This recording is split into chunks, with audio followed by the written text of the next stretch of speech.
because of NFTs has kind of catched on a little bit. There's still a high volume, even though ETH is down. There's still a high volume or a high um, interest in NFTs. Like you had Kumpai Pandas, basically their floor has increased. They're coming out with a point system kind of thing. Like they're still building. Like Feet Pick NFTs just got released, and that was a So whole. I'm an NFT collector, and the thing is, when you collect NFTs, there's always going to be a new thing. So are you going to be the new mint? But the thing is, there will be some classics. That's why I stick by Mooncats. But like, I've like shoved more and more of my net worth into Porsche's mint was horrible. But Everybody still, on NFT Twitter there was talks a shit. need. There's a need for it because Exactly. people love Porsche. It's a classic 911. It's a classic. But their mint car. price was too high. It was 0.9 ETH. Well, and it was frozen. And they didn't really know how to do it They didn't properly. launch it. They didn't hire expertise, NFT expertise or consultants. I feel like they're new to the game, right? So you have to hire knowledge base or subject matter experts. So I was discussing though with Brian about the idea of blue ocean and red ocean. I think now it's starting to become a red ocean where there are more and more sharks that are trying to capitalize. But what I've explained to him is that, look, I love buying NFTs. And then for some people, they think it's super dumb. But you need to actually have bought some NFTs and understood the culture or the whole movement. And then it makes sense. The thing is that right now in the time of plus for NFTs, it's a cultural moment where it's like you could just like a trading card would be, or like you're buying something that could represent a time period. This is the NFT time period, and it ends up being maybe worth something in the end. Maybe if you were there for the first days of NFTs, you're rich. Exactly. Because they're historical. That's why I like Mooncats. But like, I mean, the thing is like taking on its own culture and evolution. And what people don't understand is who are the customers? Who are the buyers of these NFTs? We don't even really know. We know they're nerds. They're like a lot of time. Even the kids now, you got 13-year-old kids that don't know the full extent. They just see it and they think it looks cool. So I bought Robux. They got to figure out trying to buy it. I bought Robux for my cousin's birthday.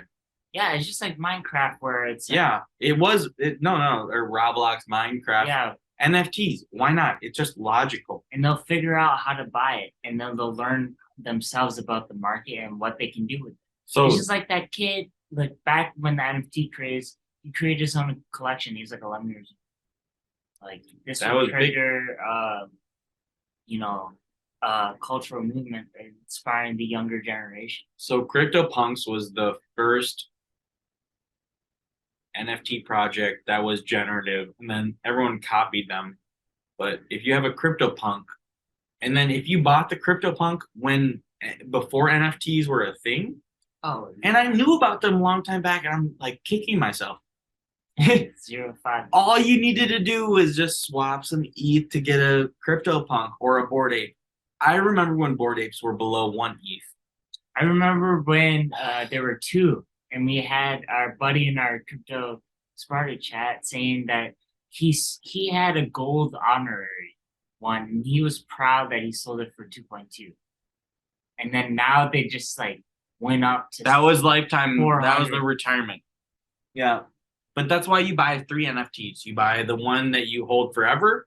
You buy the one that you hold on to until you just need the money. And then the first one you just flip. But you have an emotional attachment. So then that was what happened to me with the penguin. I bought the penguin. But you didn't have 3 penguins at once. Exactly. I should have gotten 3 penguins. But imagine if I had gotten 100 penguins. My return on investment of NFTs has been so high. So what I was telling Brian was that I bought my Kampai Panda at about 0.27. It's at 2.1 Ethereum. Yeah. What if I had bought 10? What if I bought 20? Yeah, the The Rogs. The Rogs are worth 0.75 Shout out Luca Nets. Like, and I bought it for 0.32 and I thought it one was a Rog waste. equals one retirement. But now I'm technically 2x on ETH in this investment. I don't have a Pengu. So like Pudgy Penguins are on the come up, like Yuga Labs. They're at 6 ETH.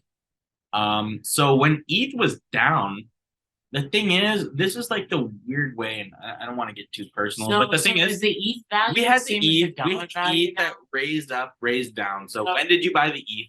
But the thing is, when you do NFTs, you really gauge it in terms of ETH. So the dollar amount is actually the same. It hasn't really changed. Because like So you paid I convinced my dad to buy 2 penguins when ETH was down, 4,000. but when penguins were down.